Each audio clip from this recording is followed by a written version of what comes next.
Bom dia, pessoal, tudo bem? Já vou começar falando para vocês que a voz está meio complicada e às vezes dá umas tosse aí, então tá? Então vocês me perdoem no meio da ministração se tiver um pouco de tosse. Mas é a idade e a gripe, né? Tem duas coisas que tem o risco de matar a pessoa velha, né? Bala no peito e vento nas costas, né? Então, graças a Deus a gente não se envolve em briga, né? Então, bala no peito é mais difícil, mas vento nas costas, gente, complicado, viu? Amém. Paizinho, muito obrigado por nos abençoar nesse dia. Obrigado, Pai, por essa palavra que o Senhor pôs no meu coração. Compreendendo, Senhor Deus, que o Senhor nos separou para uma obra nessa terra. E sendo ela aos nossos olhos grande, ou sendo ela pequena aos nossos olhos, quem produz o efeito e a proporção, quem dá a dimensão completa, não é a nossa limitada visão a respeito das coisas, mas é a eternidade para o qual o Senhor separou todas as coisas. É o Senhor que revela com os anos o tamanho da obra que o Senhor tem na vida de cada um. Eu quero te pedir, Pai, que abra o entendimento dos meus irmãos, minhas irmãs aqui, Pai, para que eles possam compreender o ministério, a graça, o chamado, a revelação de Deus para a vida de cada um. Eu te peço em nome de Jesus. Amém. Eu quero compartilhar algumas coisas, baseado um pouco em algumas coisas que aconteceu comigo essa semana, e que eu decidi não contar para vocês o que aconteceu, né? Não para criar um clima de suspense, mas é para que não pareça algo meio arrogante. Então eu prefiro, obrigado, meu querido.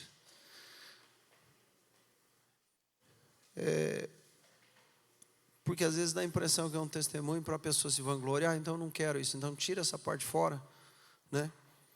Deixa para lá, isso não presta. Mas eu quero falar para vocês que às vezes Deus nos leva para lugares que a gente não conhece, nos coloca em situações que a gente não espera, nos coloca em ambientes ou com pessoas que a gente jamais imaginaria estar, né? E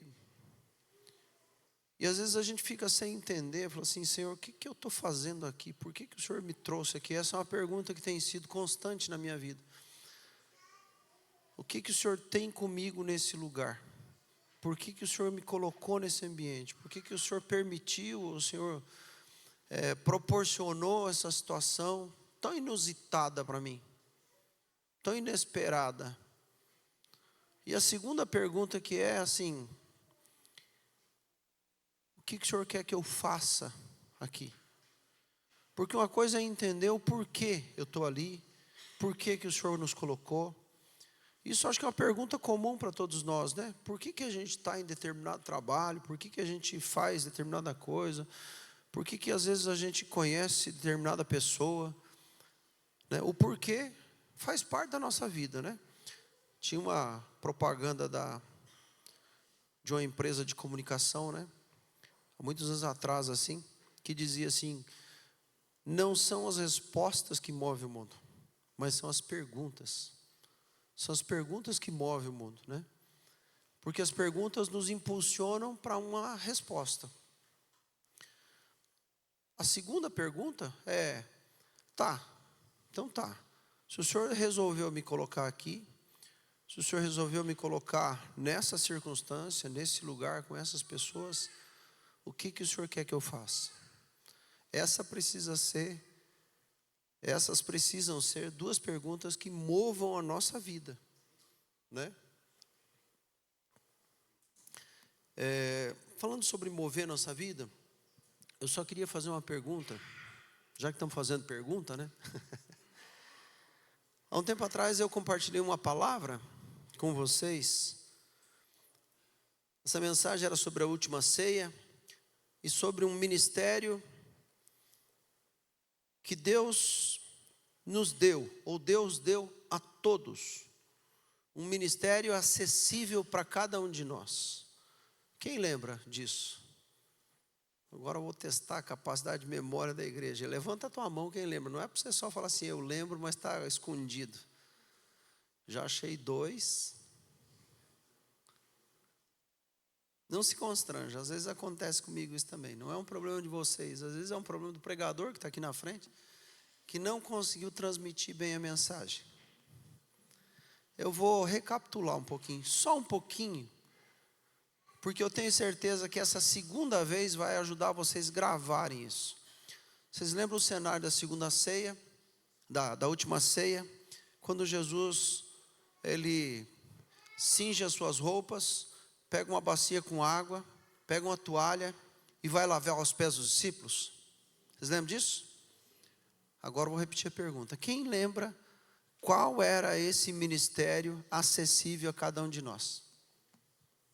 Lembra? Levanta a mão então. Piorou. Então vou recapitular. É um ministério de lavar os pés uns dos outros. De que maneira?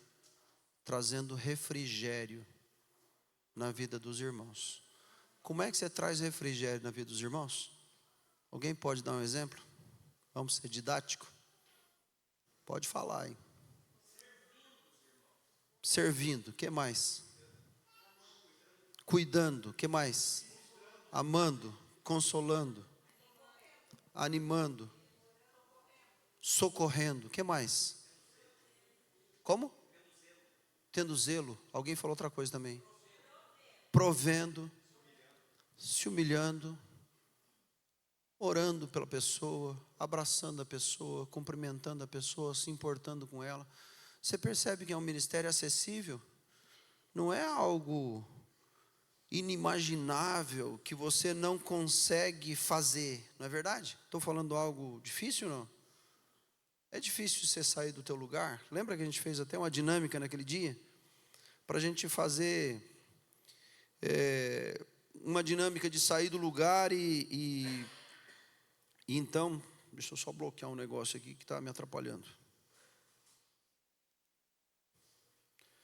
Que a gente ia sair do lugar, ia orar com a pessoa, ia ministrar para ela, ia declarar uma palavra de bênção para ela, ia declarar uma palavra profética para ela. Vocês lembram disso, não? Agora eu vou perguntar para vocês levantar a mão, se vocês lembram. Se vocês não lembram, daí Covid atacou vocês feio daí. Vocês lembram, não? Levanta a mão quem lembra. Já melhorou, quer dizer que 50% ou mais não estava no culto nesse dia. Porque não lembro nem que a gente fez a dinâmica de levantar, não lembro da palavra, não lembro qual era o ministério, não lembro o que aconteceu na última ceia.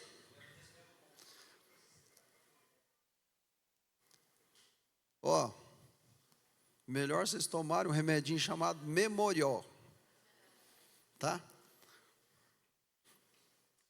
Inclusive teve um senhor que estava com problema de memória, né?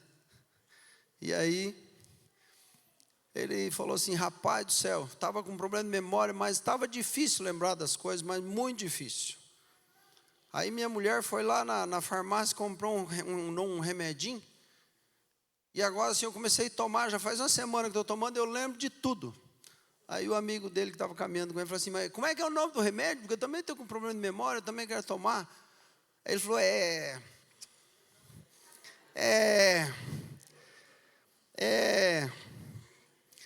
Aí ele perguntou para o amigo, falou assim, como é que é o nome daquele, deixa eu tentar lembrar, como é que é o nome daquela flor que tem espinho? Ele falou, rosa, isso mesmo, rosa, como é que é o nome do remédio? Então tem remédio para memória que funciona bem, sabe? Agora eu vou fazer uma pergunta que assim, se você não responder, aí eu saio daqui e vou sentar lá, daí eu desisto. Quem é que vai lembrar qual que é o ministério que Deus deu para todos nós que é acessível a partir de hoje? Levanta a mão. Rapaz, o povo não vai lembrar. Levanta a mão quem vai lembrar a partir de hoje qual é o ministério. Isso aí, está melhorando. Está melhorando, mas ainda tem 70% só que vai fazer isso. E aí me preocupa. E aí começa a ficar preocupado porque ou você não recebeu a palavra porque você rejeitou no teu coração, ou você não quer receber algo de Deus. Aí eu fico preocupado. Aí a gente tem que parar de brincar para falar sério.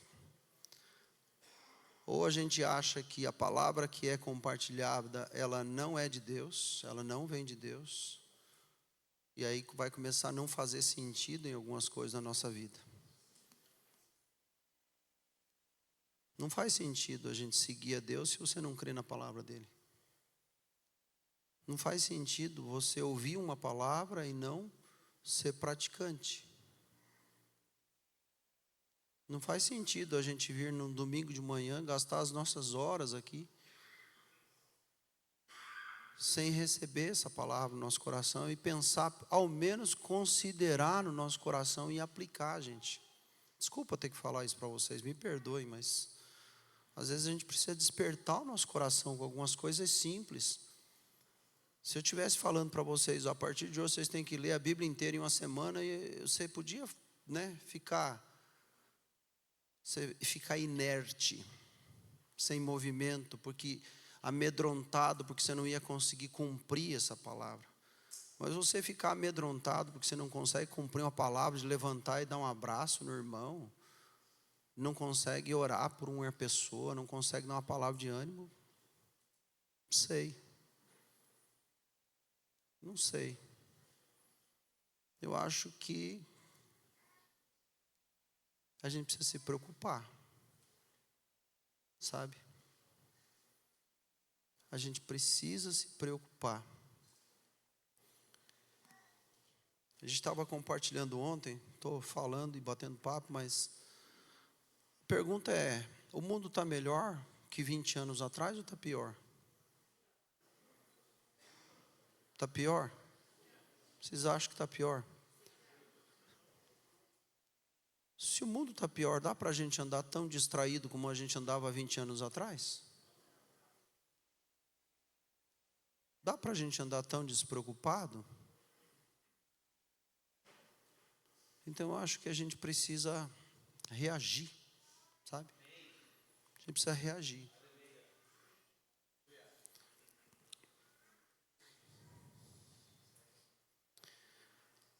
Eu precisava fazer essa pergunta para vocês, se vocês lembravam desse ministério acessível para todos nós, que é servir os irmãos, que é, resumindo, é ser um refrigério, lavar os pés, fala de refrigério na vida dos irmãos.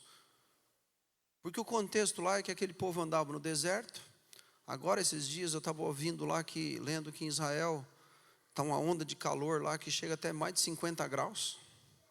Então você imagina um período desse aí de mais de 50 graus, você andando num lugar árido, pedregoso, quilômetros e quilômetros a pé,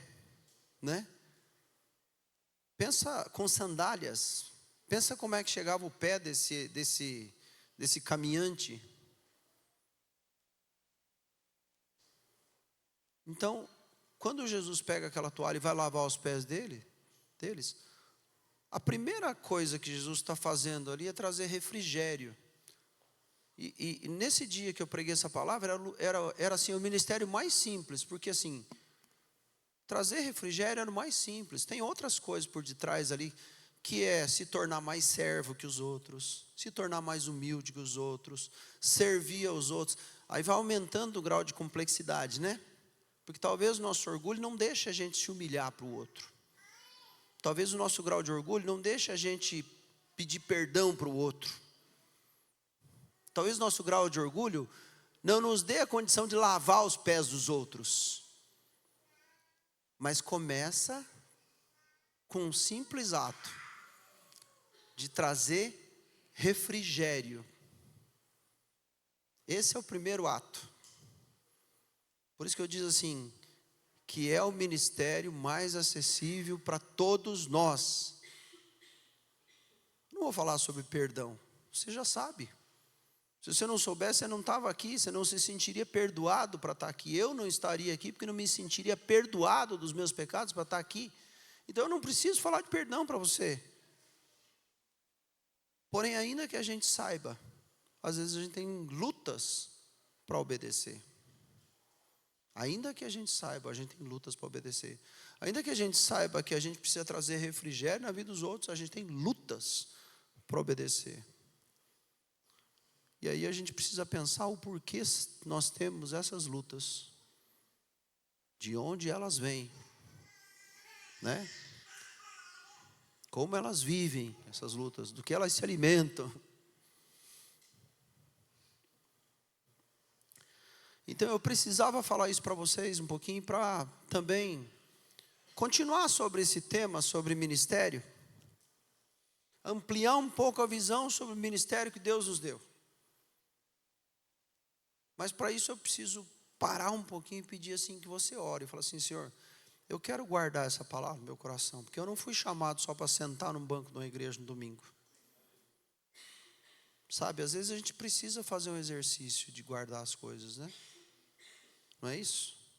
Quando você vai viajar, às vezes, preocupado que o ladrão vai roubar alguma coisa na sua casa, você esconde um lugar especial para guardar algumas coisas de valor, não é?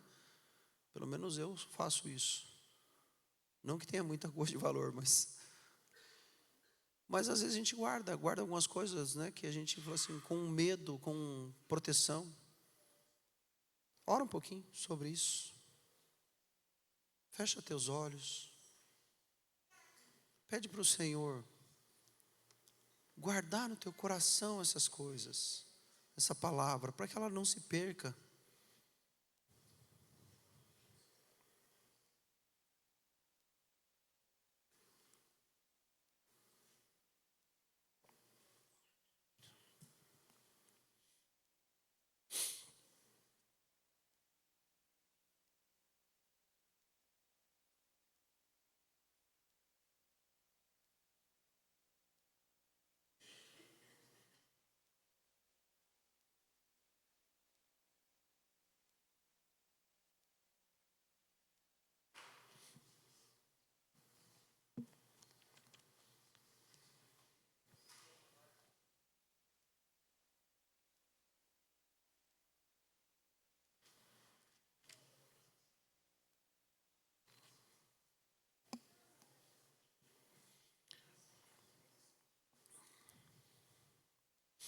Amém.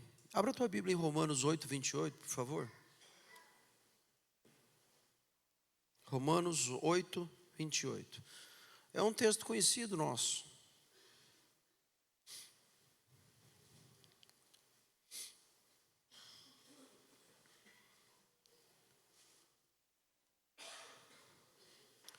Diz assim: sabemos.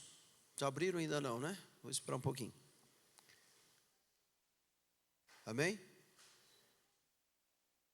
Romanos 8, 28. Sabemos que todas as coisas cooperam para o bem daqueles que amam a Deus e são chamados segundo o seu propósito. Sabemos que todas as coisas cooperam, contribuem, trabalham em favor para o bem daqueles que amam a Deus e são chamados segundo o seu propósito.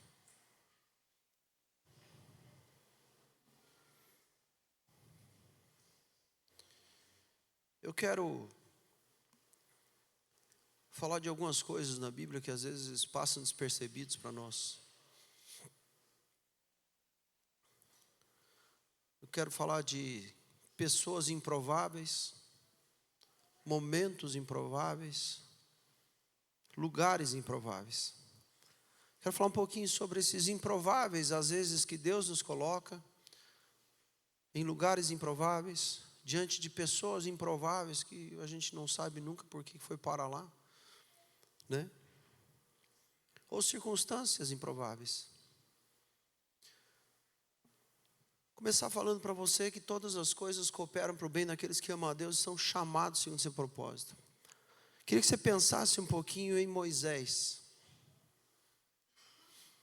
Moisés nasceu num tempo errado. Por que ele nasceu num tempo errado? Porque ele nasce num tempo de escravidão do seu povo. Eu acho que se fosse escolher para nascer, eu não escolheria nascer num tempo onde o meu povo, a minha nação está escrava. Se eu pudesse, né? Não sei você. Você escolheria, falar assim, não, o melhor tempo para eu nascer é o tempo que a minha nação está sendo escravizada por um povo estrangeiro, está sendo oprimida, está sendo perseguida, atribulada, correndo risco, sendo chicoteada. Será que seria nesse tempo que a gente escolheria para nascer? Então eu digo que ele nasceu num tempo errado. Nasceu como escravo, numa família de escravos, num tempo sem perspectiva.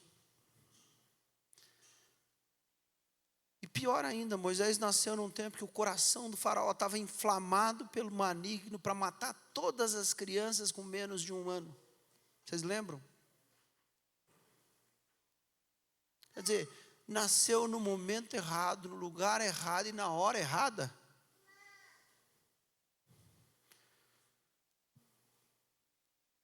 Depois ele foi mandado para a casa errada. Porque ainda que fosse um palácio,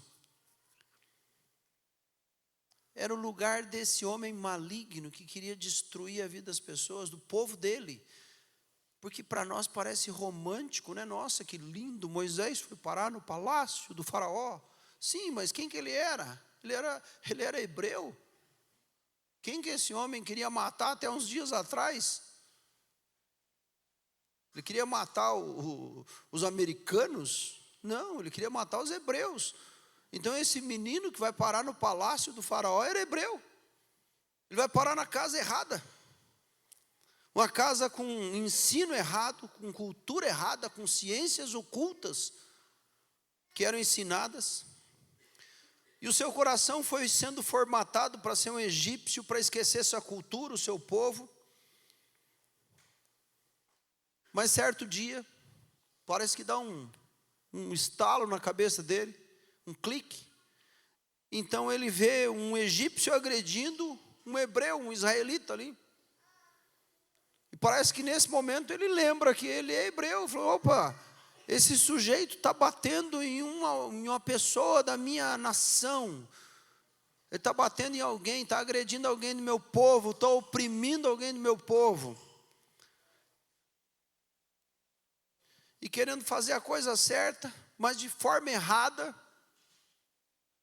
ele mata esse egípcio.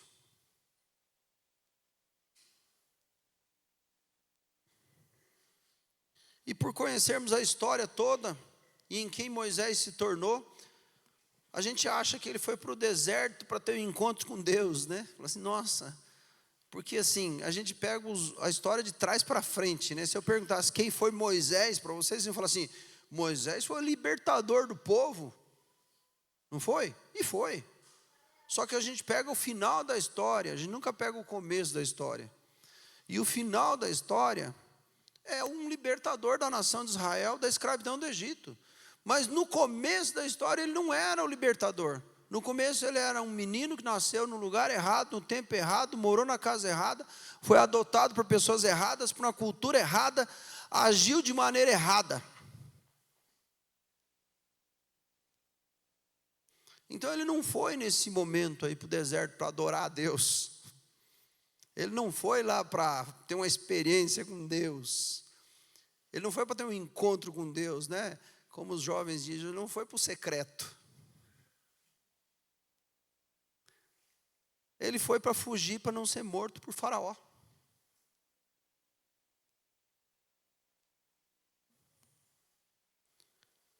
Mas também ele foi para ser treinado na arte de passar por desertos. Esses dias a gente ouviu várias pregações aí sobre deserto, né? Seca, falta de água, aridez, dificuldade de alimento, calor extremo, né? Falei esses dias, falei agora há pouco que o verão chega a quase 50 graus, mais de 50 graus. É uma terra com pouquíssima água, Israel. Então ele foi para o deserto para fugir da morte, mas foi também para ser treinado, para passar, treinado na arte de passar por desertos. E algo improvável aconteceu. Algo improvável. Deus chama Moisés no meio de uma sarça ardente. Deus se manifesta para Moisés, Deus fala com Moisés. Mas a palavra diz que Moisés apacentava o rebanho do seu sogro quando Deus o chama. Deus estava treinando Moisés nas coisas simples, na vida simples, no emprego simples, sem glamour, sem nobreza, com sentimento de perseguição, com medo de que um dia talvez o faraó mandasse alguém lá no deserto procurar ele. Não tinha glamour. Por isso que não é bom às vezes a gente olhar a história do final. É bom a gente começar a história do começo. Lembrar dos pequenos começos. Lembra dos pequenos começos. Assim como muitos de nós, Moisés não se achava qualificado.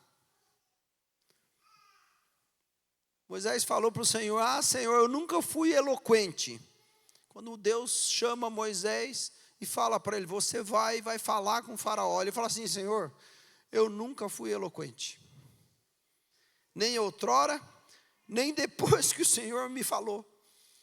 Eu achei muito interessante essa frase aqui. Tipo assim, eu não sou eloquente agora, depois que tive essa experiência sobrenatural com Deus, o Senhor não curou a minha dificuldade de falar, e eu já era assim anteriormente. Achei muito interessante isso, né? Porque deixa muito claro, porque às vezes a gente tem tendência de olhar para as coisas e falar: puxa, ele teve um encontro ali sobrenatural com Deus, de repente Deus capacitou ele assim, falou assim: agora ele é o cara, né? Mas não foi. Ele continuou com medo de falar, com dificuldade de falar.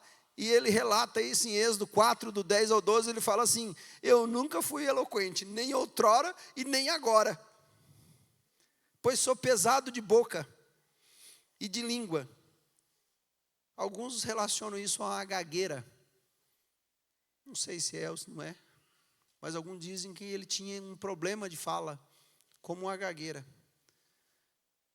E Deus pergunta para ele: quem fez a boca do homem? Ou quem faz o mudo? Ou quem faz o surdo? Ou o que vê? Ou o cego? Não sou eu o Senhor? Vai, pois, agora, e eu serei com a tua boca e te ensinarei o que hás de falar. Quem era Moisés? Era um improvável. Era um improvável. Assim como muitos de nós, todos os dias nos sentimos improváveis. É muito provável que Deus use o Marcos, o Nicolas. Mas eu? E eu faço aquela lista de limitações, de dificuldades, de pesos, de medos. Eu sou improvável. Ele talvez, ele talvez, ele talvez, o outro talvez, o outro talvez. Mas eu não. Deus não vai me usar. Porque sou eu que faço essa lista. Não é o Senhor que faz. Então quero que você guarde isso. Agora vamos lá. Um certo dia, aparece alguém para um artesão com uma encomenda de uma cesta especial, para um propósito especial. E esse artesão pega essa cesta. Vou parar um pouquinho. É um trabalho nobríssimo fabricar uma cesta de vime? Sim ou não? Não, né? Sim, eu não sei fazer, mas se for comparar com outras tecnologias, outras coisas, fabricar uma espada, bem mais complexo, né? Fabricar um escudo, fabricar um artefato de ouro, sei lá. Chega alguém para esse artesão para fabricar uma cesta de vime. com um propósito especial, uma cesta especial. E esse homem faz essa cesta com toda dedicação. Ele trança cada pedaço de junco com extrema dedicação. Depois sela essa cesta para que não fique nenhuma frestinha, nenhuma brecha fique aberta. Então um casal vem e leva essa cesta que havia encomendado. Depois de muitos anos se passaram, esse artesão descobre que aquela cesta que ele havia feito para aquele casal salvou a vida de um menino hebreu chamado Moisés, e que esse menino foi usado por Deus para ser o libertador do povo de Israel. Que valor a gente daria para aquela cesta? Que valor a gente daria para aquele trabalho?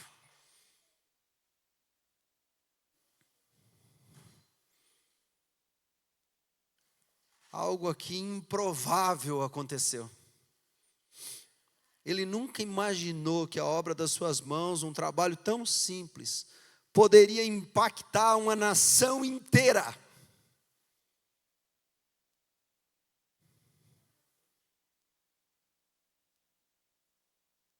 Improvável. Uma pessoa improvável de ser usada por Deus, um fabricante de cesta. Quando a gente olha para Moisés, você fala, Moisés era Moisés, Alcione. Deus falou com ele. E o fabricante de cesta? Ele só fez o que tinha que fazer com zelo e dedicação. Quem foi mais usado por Deus? Moisés ou fabricando a cesta? É impossível responder, gente. Porque sem o fabricante da cesta, a gente não ia ter o Moisés. Sem a cesta, a gente não teria a libertação de Israel. Eu estou indo para um extremo, gente, mas é para despertar vocês.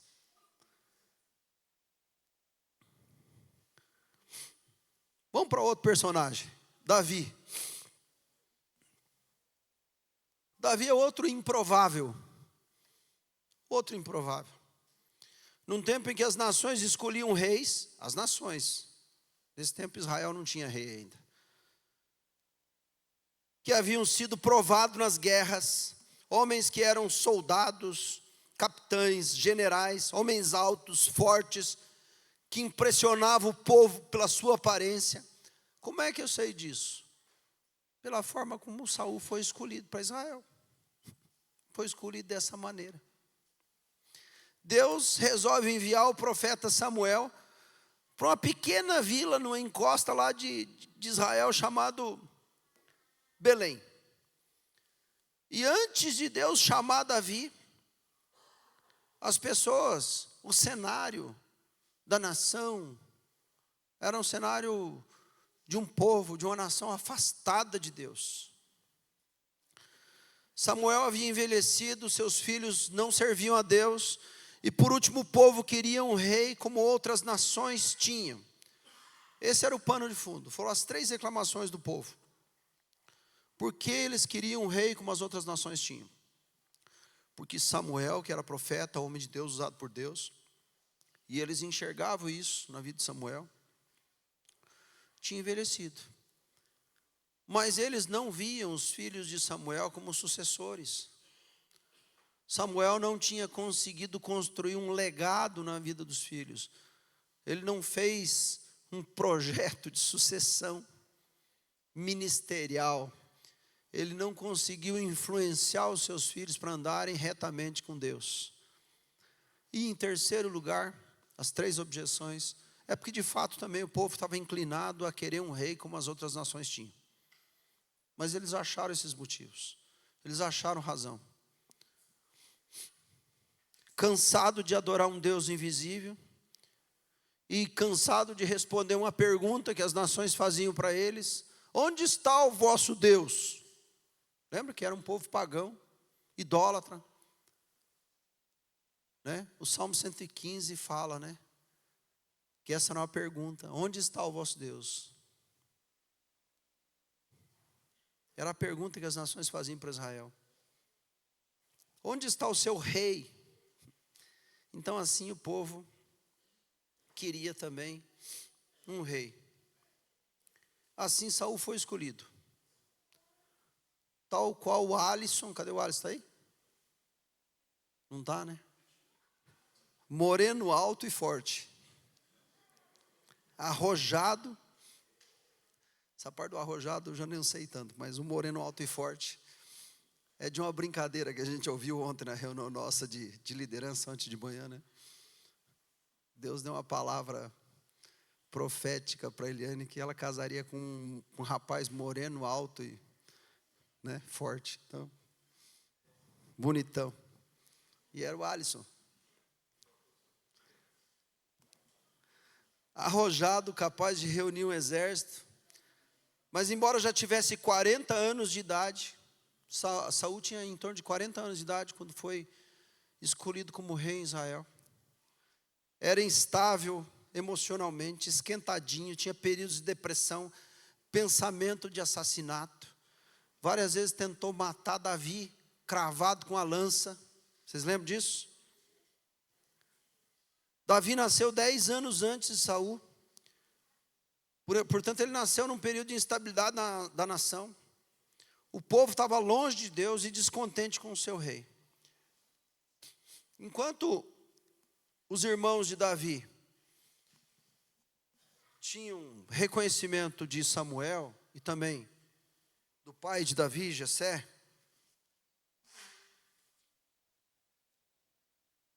desculpa, irmãos, Davi era esquecido. Os irmãos de Davi tinham reconhecimento. Por que tinham reconhecimento? Porque quando Samuel chegou para escolher ou ungir um dos filhos de Jessé como rei, ele foi olhando a aparência de um, do outro, do outro, do outro. E Davi estava onde? Não tinha sido nem lembrado, não tinha sido nem contado como filho, né? Seus irmãos serviam o exército e Davi ficava sozinho nos campos, cuidando de um pequeno rebanho de ovelhas do seu pai. Davi era um homem simples, humilde, de baixa estatura. A palavra diz que ele era meio ruivinho, né? Então assim, não tinha uma aparência que intimidava ninguém, nem de alguém assim. Mas ele tinha uma boa aparência, não era um guerreiro. No máximo era chamado como um garoto de recados para levar comida aos seus irmãos no campo de batalha, e levar notícias do seu pai. Quem era Davi? Davi era outro improvável, gente. Na régua dos nossos dias de hoje, Davi não seria escolhido rei por nós. Se tivesse a eleição, né? O antigo prefeito de Cascavel usava uma foto no Santinho, aquelas material publicitário da eleição, de 20 anos atrás, quando ele era gurizão, porque era mais bonito, né? Porque daí o povo se iludia com a boniteza e votava nele, né? E é assim, o ambiente de eleição vai pela aparência, né? A eleição de Israel também era assim, Saul foi escolhido. Davi era o esquecido. Os irmãos de Davi seriam eleitos. Davi era esquecido. Davi era um improvável. Davi era um improvável de Deus. Mas são os improváveis que Deus levanta. Deus não olha para o currículo segundo a nossa capacidade de escrever currículo, gente. O currículo de Moisés não cabia como um libertador de Israel. O currículo de Davi não cabia como um rei de Israel.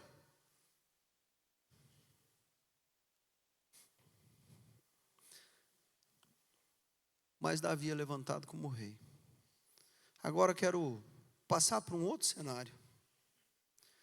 Imagine um grupo de pastores preocupado com diversos ataques de lobos, leões, ursos em seus rebanhos de ovelha. Então eles vão até uma tenda de um artífice, né, um homem que fabrica artefatos de couro. E eles encomendam para esse homem, falou: olha, a gente precisa de uma arma pequena, que seja fácil de carregar, que seja resistente,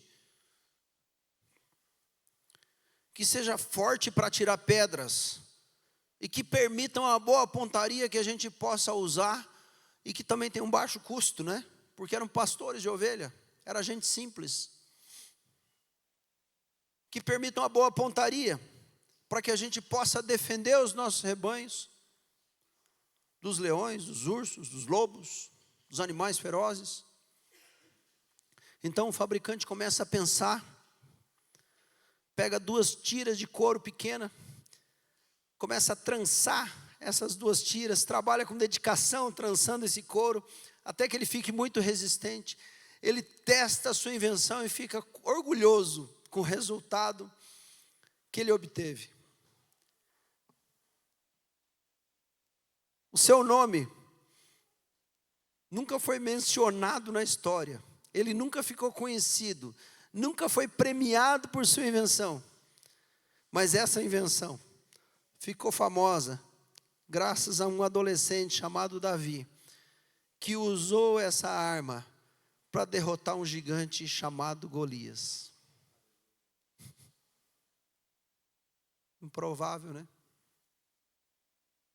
É improvável, gente. Como é que um artífice de couro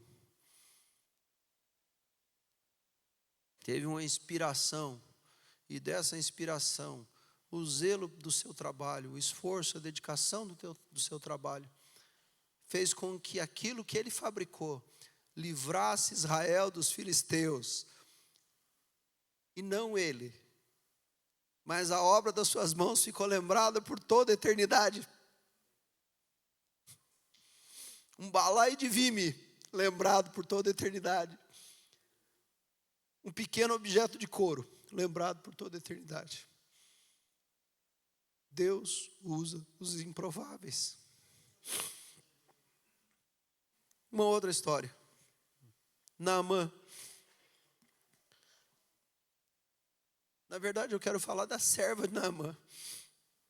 Era uma menina que havia sido levada como escrava para a Síria.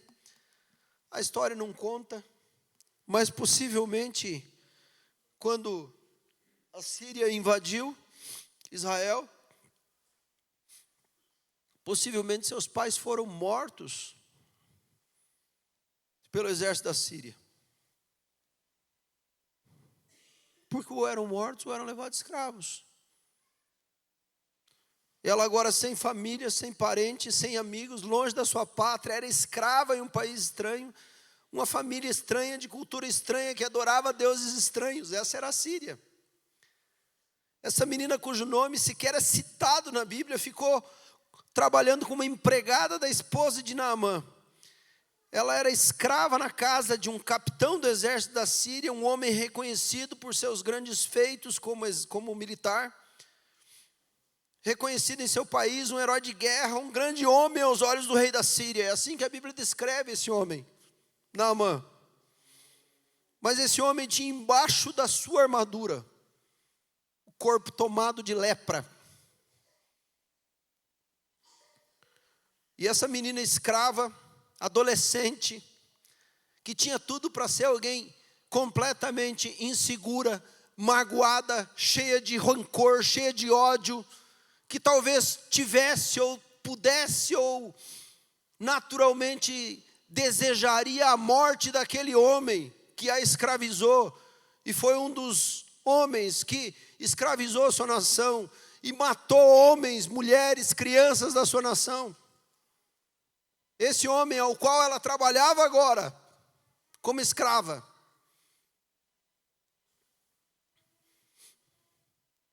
Ao invés de ser tomada de raiva, de mágoa, de ressentimento e de ódio, ela se levanta com intrepidez e ousadia para sua senhora e diz assim: se o meu Senhor estivesse diante do profeta do Deus Altíssimo,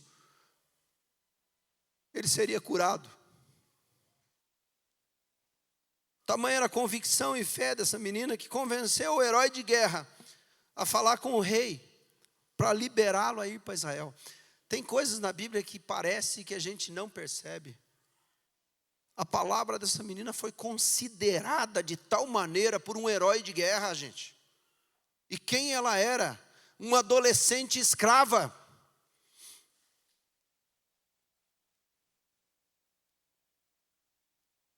Mas cheia de fé.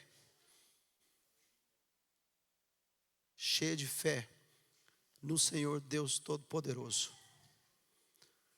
E eu creio que quando ela teve intrepidez para falar com esse homem, para falar com a mulher dele, foi Deus que colocou intrepidez no coração dela. Eu creio que quando ela falou, foi Deus que colocou as palavras no coração dela.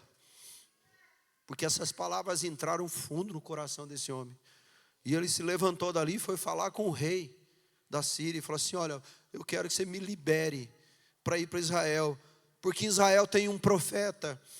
E a menina que trabalha comigo, e ele cita ela na conversa com o rei, ela é citada para o rei.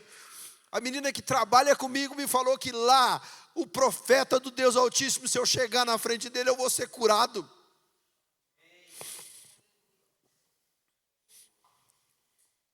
O assunto levantado para um adolescente virou uma questão diplomática entre dois países agora. Leia o texto em 2 Reis. Quando o rei de Israel recebe a carta do rei da Síria,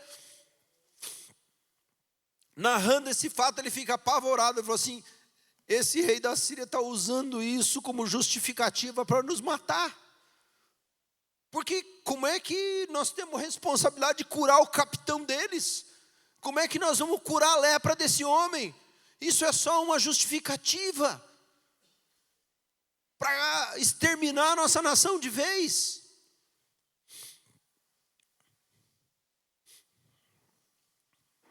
O profeta Eliseu, ouvindo o desespero do rei, pediu que enviasse Naamã até ele. Eliseu, então, chega lá, ele não recebe Naamã com tapete vermelho, com todas as pompas, né? Dá a impressão que ele nem saiu de dentro de casa, não é? A impressão que dá, não diz claramente ali, mas a impressão que dá é que ele nem sai dentro de casa, o profeta.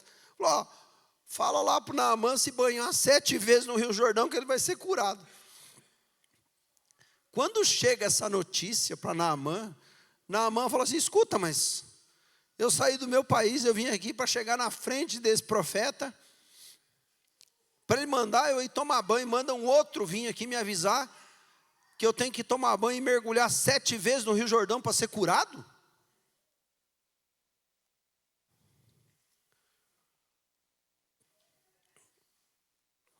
Ele fala assim: os rios de Damasco não são melhores que as águas de Israel, por acaso? Quer dizer, nós temos um rio mais puro, rio mais bonito, água mais limpa lá do que aqui. Mas os seus servos o dissuadiram a banhar-se no Jordão. Mais ou menos assim, falou assim: meu senhor, o senhor já está aqui mesmo. O senhor veio aqui para isso, não veio para ser curado, não veio para falar com o profeta? O que te custa então mergulhar nesse rio 7 vezes? Foi mais ou menos isso a conversa. E esse homem, quando entra no Rio Jordão e mergulha 7 vezes, ele é curado da lepra dele. E sabe o que acontece no coração desse homem? Ele diz assim: agora eu sei que em toda a terra não há Deus como Deus de Israel.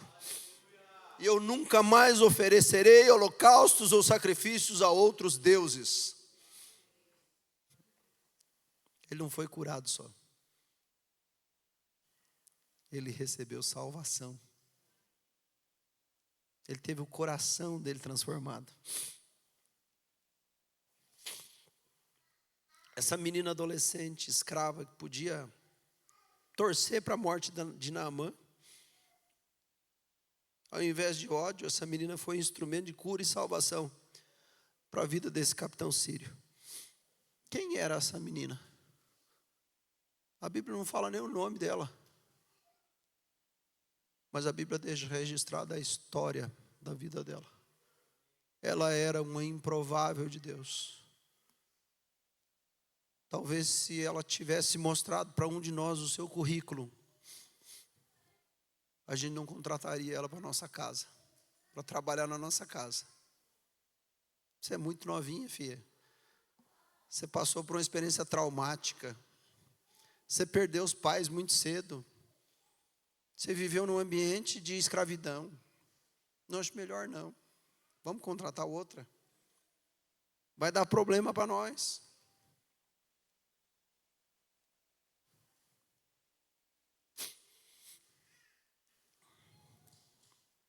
Vou contar uma outra história para vocês. E daria para ficar uma semana contando história aqui. Imagine que, depois de muitos e muitos anos dessas histórias,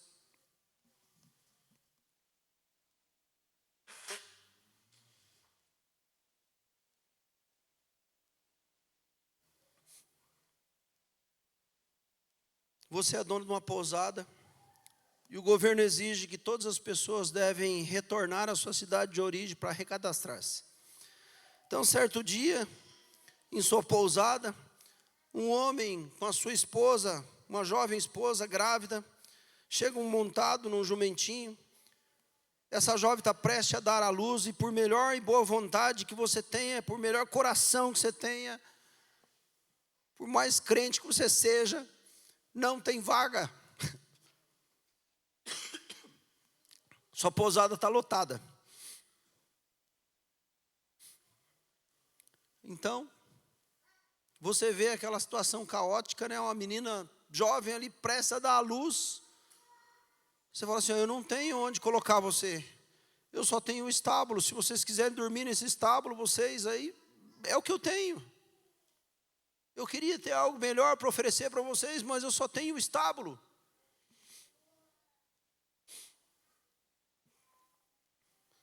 O lugar onde eu guardo os meus animais não é o melhor lugar, mas é tudo que eu tenho, tudo que eu posso oferecer nesse dia para vocês.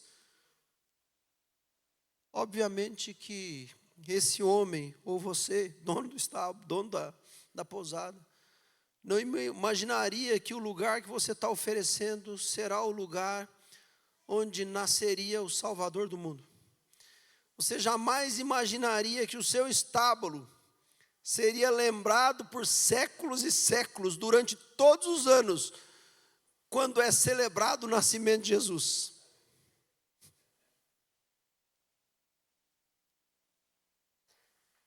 Será que precisa deixar mais claro que Deus usa pessoas improváveis, circunstâncias improváveis, lugares improváveis, gente? Mas a pergunta que a gente precisa se fazer aqui, a gente vai ser capaz de reconhecer que nós podemos fazer parte desse momento, desse ambiente profético que Deus está proporcionando agora? Será que a gente vai ter capacidade de reconhecer que o simples fato de fabricar um pedaço de couro vai entrar para a história? Um cesto de vime vai entrar para a história? Ou oferecer um estábulo para um casal poder dormir vai entrar para a história por séculos e séculos e séculos? A gente vai ter capacidade de reconhecer esse cenário profético que Deus está construindo. Tão simples. Tão simples. Um ambiente tão simples de cuidar das ovelhas do sogro. Um ambiente tão simples de cuidar das ovelhinhas do pai. De sair para levar o mantimento para os seus irmãos.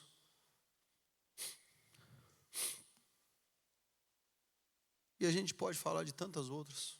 De Maria, aquela jovem adolescente, despreparada emocionalmente, despreparada fisicamente, porque era muito jovem, para ser a mãe do nosso Senhor Jesus Cristo. E Noé, que era agricultor, que é chamado para construir uma arca, e através dessa arca ele trouxe salvação para o mundo. E Neemias, que era um copeiro, escravo de um rei, e se levantou para restaurar Jerusalém. O problema é que muitas vezes nossos olhos veem em situações pequenas e parecem para nós sem sentido, mas eu quero repetir: todas as coisas cooperam para o bem daqueles que amam a Deus e são chamados segundo o seu propósito. Talvez você não entenda hoje, como o fabricante daquele cesto de vime não entendeu durante muitos e muitos anos. Talvez o dono desse estábulo não entendeu durante muitos e muitos anos.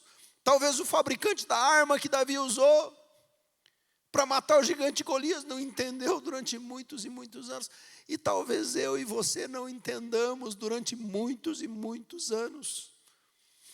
Mas o fato é que Deus vai usar pessoas improváveis, circunstâncias improváveis, situações improváveis, porque todas as coisas cooperam para o bem daqueles que amam a Deus e são chamados segundo o seu propósito. Não são apenas coincidências, são providências de Deus, são um agir sobrenatural de Deus que excede o nosso entendimento. A palavra diz assim: nem olhos viram, nem ouvidos ouviram, nem jamais chegou ao coração do homem. Então não tente entender, porque você não vai. Porque não chegou aos teus ouvidos, não chegou ao teu coração, não chegou na tua mente de uma maneira que você consiga compreender.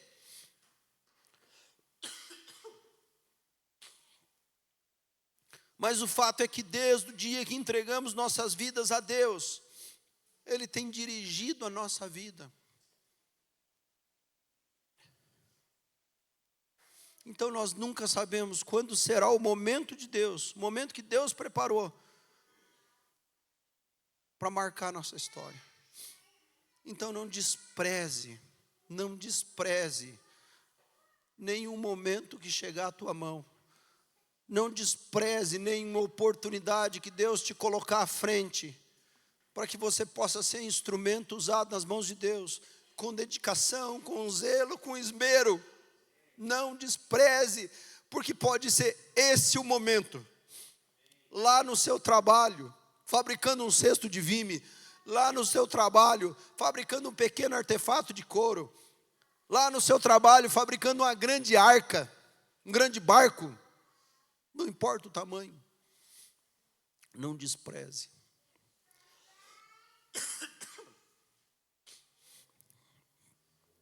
Talvez aconteça alguma coisa para nós, como aconteceu com Esther, que foi levada para o palácio do rei Assuero. Os livros de história contam que esse rei foi um dos reis mais malvados, né, vamos dizer assim, da história da humanidade.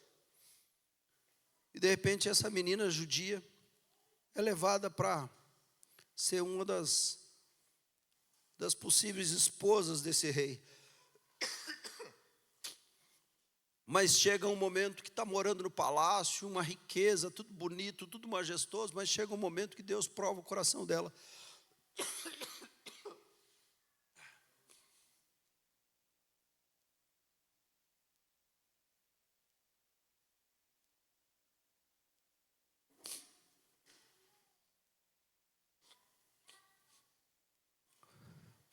Um homem de coração inflamado,